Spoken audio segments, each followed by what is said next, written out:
My mom forced me to give up my college fund for my stepsister, but Dad's hidden letter exposed her affairs and shattered everything. I guess I've always known my family wasn't normal, but I didn't realize just how messed up things were until I was 8 years old.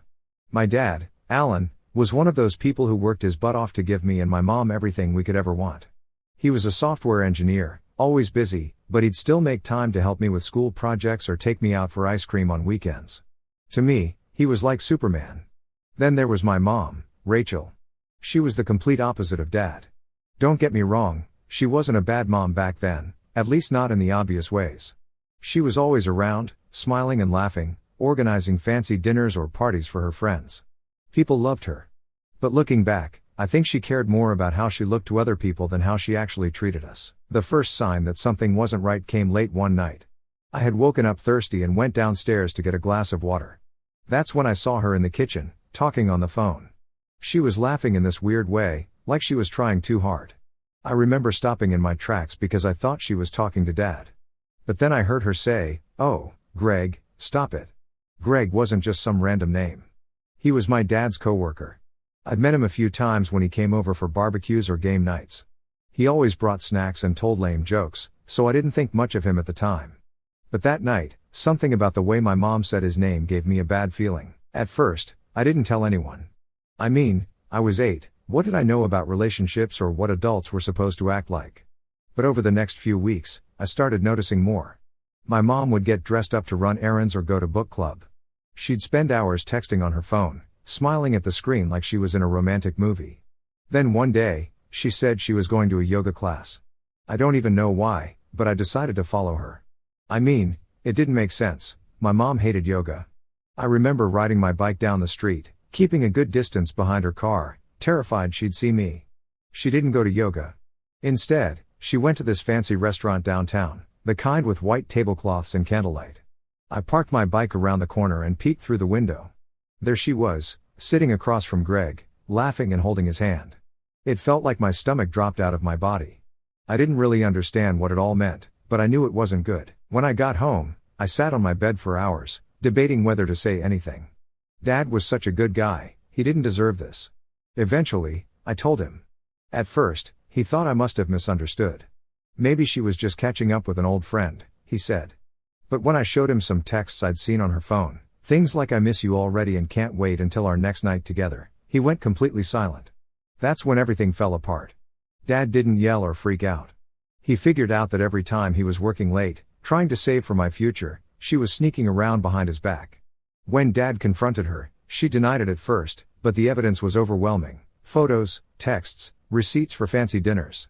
She finally admitted to it, but instead of apologizing, she flipped the script and said Dad's long hours were the reason she cheated, like it was his fault for working too hard to give us a good life. The divorce happened fast. Mom got custody of me, not because she deserved it, but because she played the perfect victim in court. She told the judge all these lies about Dad being emotionally distant and unsupportive. I didn't have a say in it because I was too young, but I wanted to scream the truth. After the divorce, my mom's attitude toward me completely changed. I think she resented me for being close to Dad, for siding with him. She never said it outright, but you could feel it in the way she treated me. I was like a guest in my own house. The real blow came 2 years later when Dad died. He had a heart attack while driving home from work. It was so sudden, I didn't even get to say goodbye. I remember sitting in my room, clutching this old sweater of his that still smelled like him, crying so hard I couldn't breathe. While I was grieving, my mom moved on faster than I thought possible. 2 months after Dad's funeral, she married Greg. 2 months. She didn't even wait long enough for the flowers on Dad's grave to wilt. I was forced to be in the wedding, wearing this ridiculous pink dress, smiling for photos while they danced and laughed like they'd just won the lottery. My dad was gone, my mom had betrayed him, and now I was stuck living with the people who had torn my life apart. At 10 years old, I realized something no kid should ever have to learn. The people who are supposed to love you the most can also hurt you the worst. Living with Mom and Greg was like stepping into enemy territory. It was the way they acted like this was their world now, and I was lucky they let me exist in it. I had no say in anything anymore, and it didn't take long for me to figure out I was on my own in this so-called family. Greg brought along his daughter, Laura, who was my age but might as well have been from a different planet. From day one, she made it clear she wasn't interested in playing house. She walked into my room, our room, like she owned the place and started moving my stuff around without asking. "This side's mine," she announced, dumping her suitcase on my bed and shoving my books onto the floor. I didn't say anything because, honestly, I didn't know how to respond. I just picked up my books and moved them to the tiny desk in the corner. It was easier to let her have her way than to fight about it. Laura wasn't just bossy, she was a full-on bully. Every day, she found a new way to remind me that this wasn't my house anymore.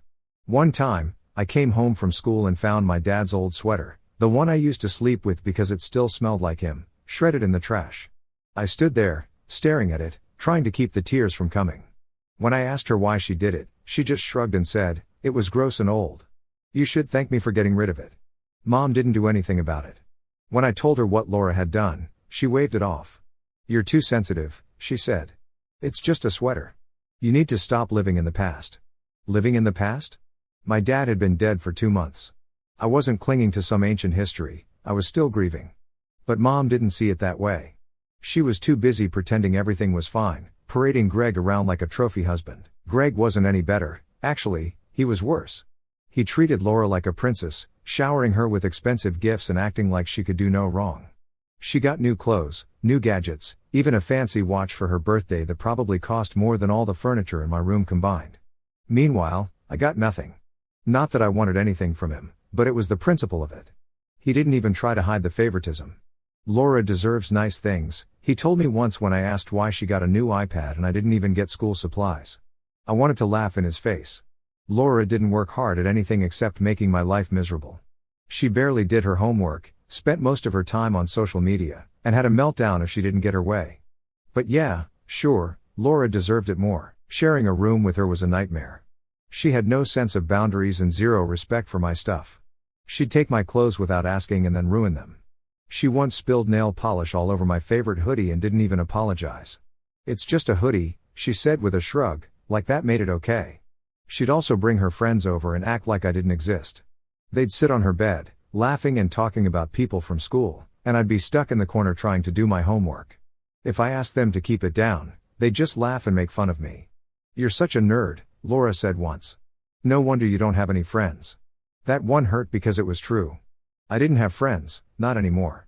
After the divorce, I'd stopped hanging out with people from my old school because I didn't want to explain what was going on at home. And now, I was too busy studying and trying to keep my head above water to make new ones. Mom and Greg didn't care about any of this. To them, Laura could do no wrong. If I ever complained, they acted like I was the problem. "You need to learn to get along," Mom would say, like it was my fault Laura was a nightmare. Greg didn't even pretend to care. "Teenage girls," he said once when I tried to tell him about Laura stealing my stuff. "They're all the same." But we weren't the same. I wasn't sneaking out at night or throwing tantrums when I didn't get my way. I was just trying to survive in a house where no one wanted me. The only thing that kept me sane was school. I threw myself into my classes, spending hours studying and doing extra credit. My dad always said education was the key to a better life, and I was determined to make him proud. Mom acted like she was proud of me, but it was all for show. Whenever her friends came over, she'd brag about my grades and talk about how dedicated I was. But when it was just us, she didn't care. If anything, she seemed annoyed by how much time I spent on schoolwork. "You're always hiding in your room," she said once. "You should spend more time with the family." What family? Greg and Laura weren't my family. They were strangers who had taken over my house and turned my life upside down. I started keeping my distance from all of them. I ate dinner as fast as I could and then went back to my room to study. I kept my things hidden at all times because Laura had a habit of snooping through my stuff. One time, I caught her reading my journal and laughing with her friends about it. After that, I started hiding it under my mattress. The more I pulled away, the worse things got. Mom would snap at me for the smallest things, like forgetting to do the dishes or not saying thank you when Greg handed me the salt at dinner. She acted like I owed them something, like I should be grateful they even let me live there. I started counting down the days until I could leave. College felt like my only way out, and I was determined to make it happen. I knew my dad had left me a college fund, and I clung to that like a lifeline. Every night, I'd sit at my tiny desk, surrounded by textbooks and notebooks, and remind myself why I was doing this. I wasn't just working for my future, I was working for his. My dad had given everything to make sure I had a chance at a better life, and I wasn't going to let Mom and Greg take that away from me. This wasn't my home, and these weren't my people. I was just a guest, waiting for the day I could walk out the door and never look back. By the time I was in my senior year of high school, I was already mentally checked out of that house. I'd perfected the art of avoiding everyone: Mom, Greg, and especially Laura. I spent as much time at school as I could. I joined every club that would let me hang around after hours, volunteered at the library, and even took extra shifts at my part-time tutoring job. The less I was home, the better. But then college acceptance season came around, and everything blew up. I had been working toward this moment for years.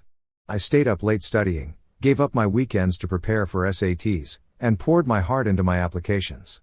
When the acceptance letter from my dream school arrived, I opened it in my room with shaking hands. I read the words "Congratulations, you've been admitted" over and over until they felt unreal. I sat on my bed, clutching the letter, tears running down my face because I knew this was my ticket out. Mom barely acknowledged it when I told her. "That's nice," she said, not even looking up from her phone. Greg just grunted something about how college wasn't such a big deal anymore because everyone goes. Laura, of course, had to chime in with, "Wow, you're really milking this, aren't you?" I didn't care. I had one foot out the door, and that was all that mattered. Laura, on the other hand, wasn't having the same luck. She'd barely scraped through high school, and even that was a miracle considering how much school she skipped to hang out with her friends. Her grades were awful, and the only place that accepted her was the local community college. She threw a full-blown tantrum about it. I came home one day to find her crying on the couch, yelling at Greg about how it wasn't fair. "Why does Nora get to go to a fancy school, and I'm stuck here?" she whined. Greg, as usual, tried to soothe her by promising to buy her something expensive. "It's not fair," she said later that night while I was trying to do my homework. She stood in the doorway to our shared room, glaring at me like I was the reason her life sucked. "You think you're so much better than me just because you got into some stupid school." "I don't think I'm better than you," I said, keeping my voice calm even though my hands were shaking with anger. "I just worked hard for this." She rolled her eyes. "Oh, please. You're not special, Nora. You just got lucky." I wanted to scream. Lucky? There was nothing lucky about staying up until 3 in the morning studying while she was out partying. But I knew arguing with her wouldn't change anything, so I just turned back to my books and ignored her. That's when Mom decided to get involved. One night, she called a family meeting. I should have known it was going to be bad because she never bothered with things like that unless she had some manipulative plan in mind. We all sat in the living room, me on the armchair, Laura sprawled out on the couch like she owned the place, and Greg half paying attention while scrolling through his phone. Mom stood in front of us, her hands clasped like she was delivering some grand speech. "We've been thinking," she started, her voice all syrupy sweet, "and we believe it's only fair for you to share your college fund with Laura." I blinked, sure I had misheard. "What?" "You heard me," Mom said, her tone sharpening. "Your father wouldn't want you to be selfish with the money he left behind. He'd want you to help your sister." "She's not my sister," I snapped before I could stop myself. Greg finally looked up, glaring at me. "Don't be disrespectful. Laura's your family now, whether you like it or not." Laura, of course, was sitting there smirking like this was all going according to plan. "It's only fair," she said, her voice dripping with fake innocence. "You don't need all that money, and I deserve a chance too." I couldn't believe what I was hearing. This wasn't just entitlement, it was delusion. That money wasn't theirs to take. It wasn't Mom's, it wasn't Greg's, and it definitely wasn't Laura's. My dad had worked his ass off to save that money for me. "That's not happening," I said firmly. Mom's smile disappeared, replaced by that fake disappointment she used when she wanted to guilt me into something. "I can't believe how selfish you're being," she said, shaking her head. "We've done so much for you, Nora, and this is how you repay us?" "Done so much for me?" I said, my voice rising. "You mean giving me a roof over my head? Feeding me? That's literally your job as a parent." Greg jumped in then, his voice dripping with condescension. "You need to grow up, Nora. Life isn't all about you. It's about family." "Family?" I laughed bitterly. "You mean the people who treat me like crap every day? The ones who shredded my dad's sweater and called me a charity case? That family?" Mom's face turned red. She hated it when I brought up Dad because it made her look bad. "If you don't share the money, you're going to tear this family apart," she said, like that was my problem. "That's on you, not me," I said, standing up. "I'm not giving you a single penny. This isn't your money, and it never was."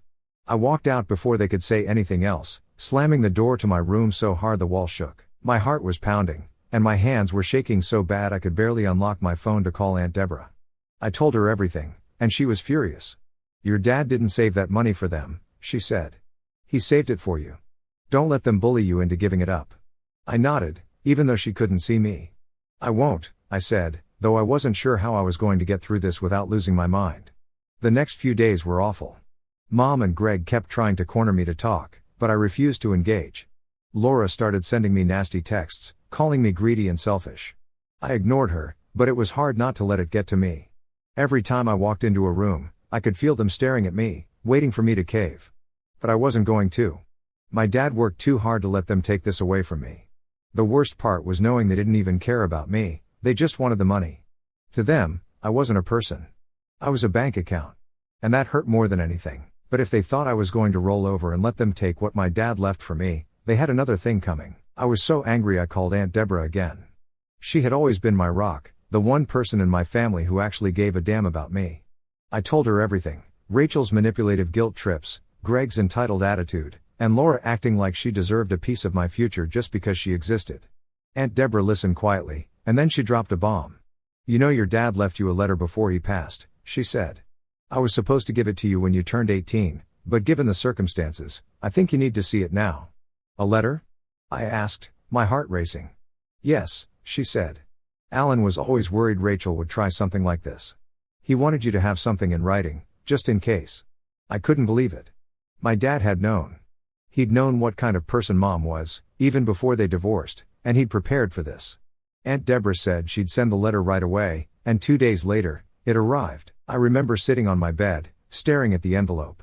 My name was written on the front in my dad's handwriting, and seeing it made me feel like he was still here with me.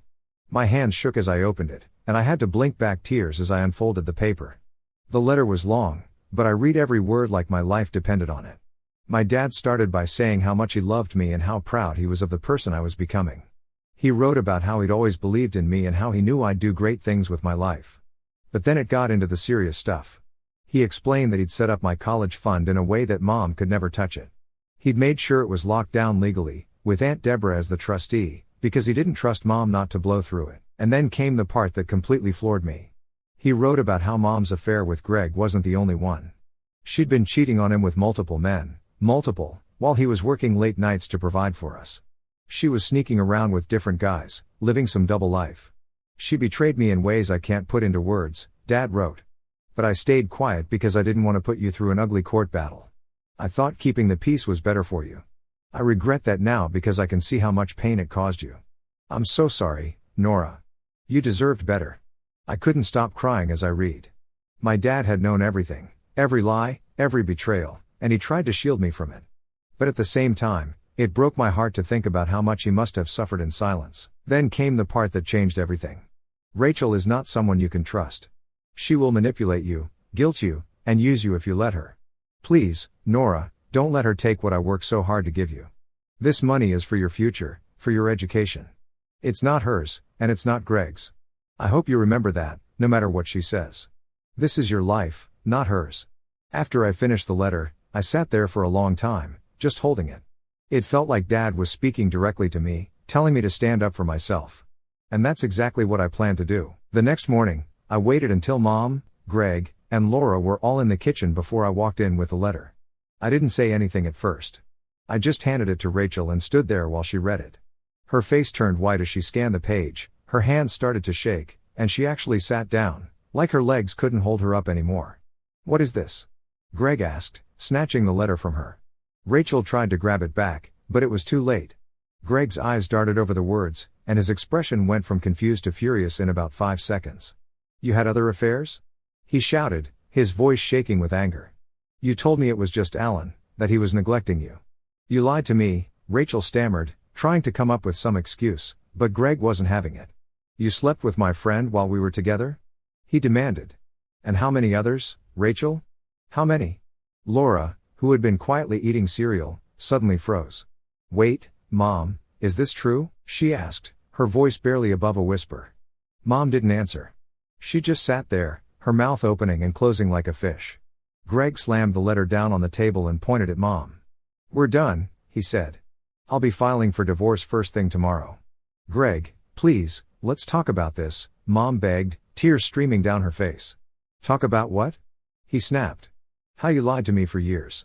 How you made me out to be some hero for saving you and Nora when the whole time you were the problem. I'm done, Rachel. I'm done with your lies." He stormed out of the house, and Laura followed him, looking shell-shocked. Mom sat there, staring at the letter, and for the first time in my life, she looked completely defeated. She turned to me, her eyes filled with tears. "You didn't have to show him that," she said. "Yes, I did," I replied. "You don't get to use my dad's money to clean up the mess you made.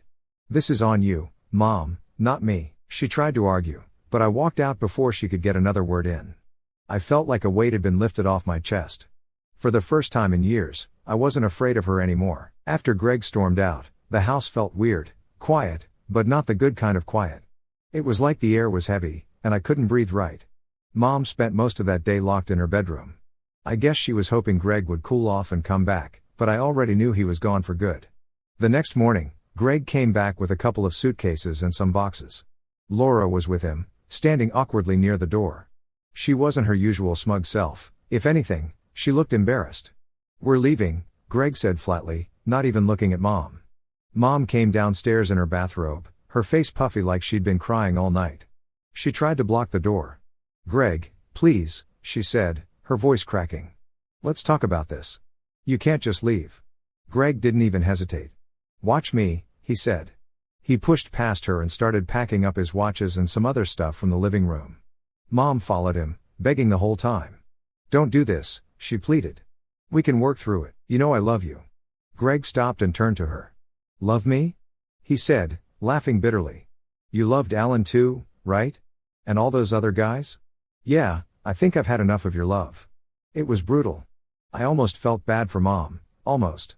But then I remembered all the years she spent treating me like garbage and trying to take the one thing my dad left me.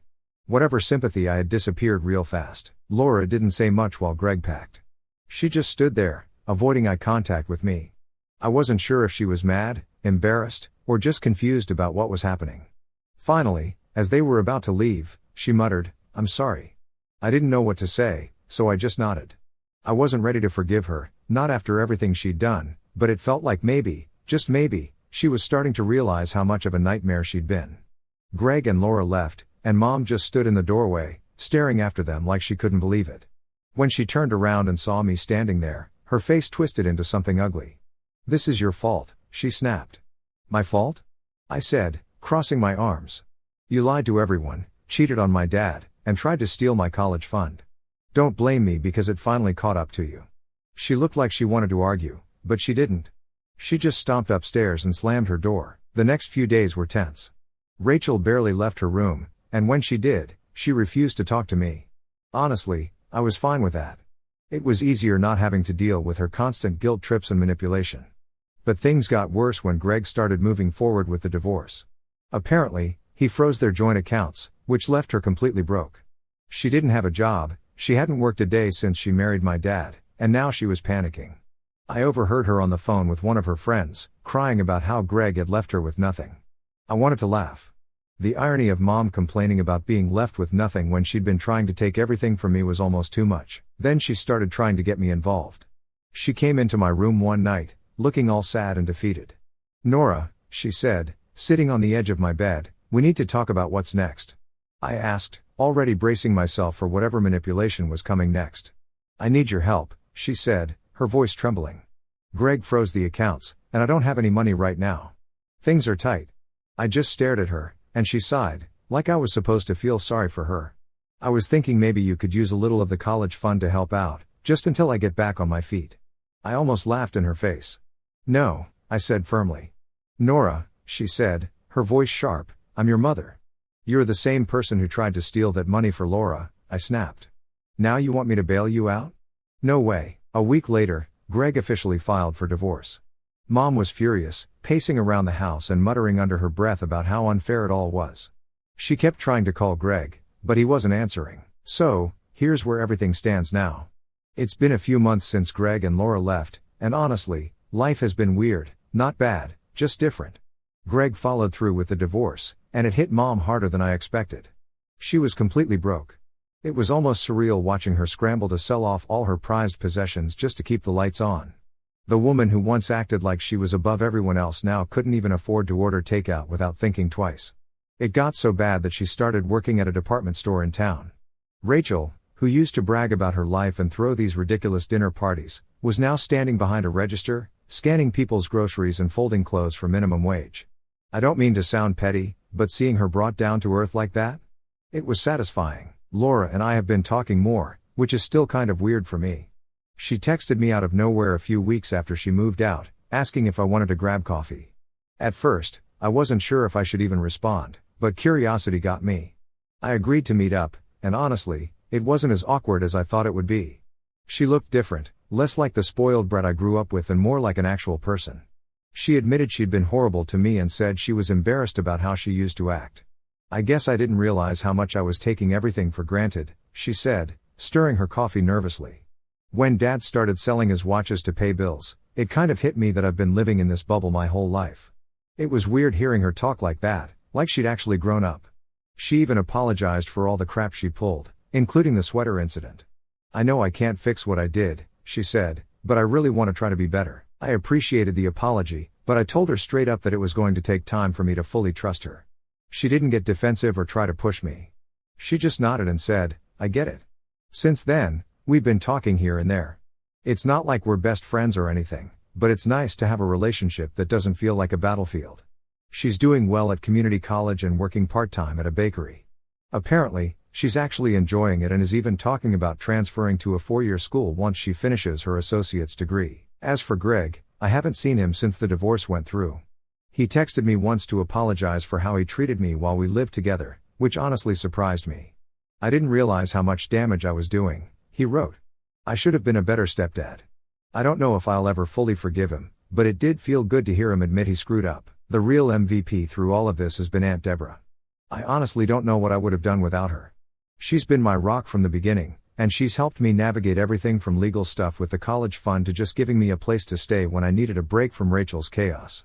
Speaking of the college fund, it's still untouched, just like Dad intended.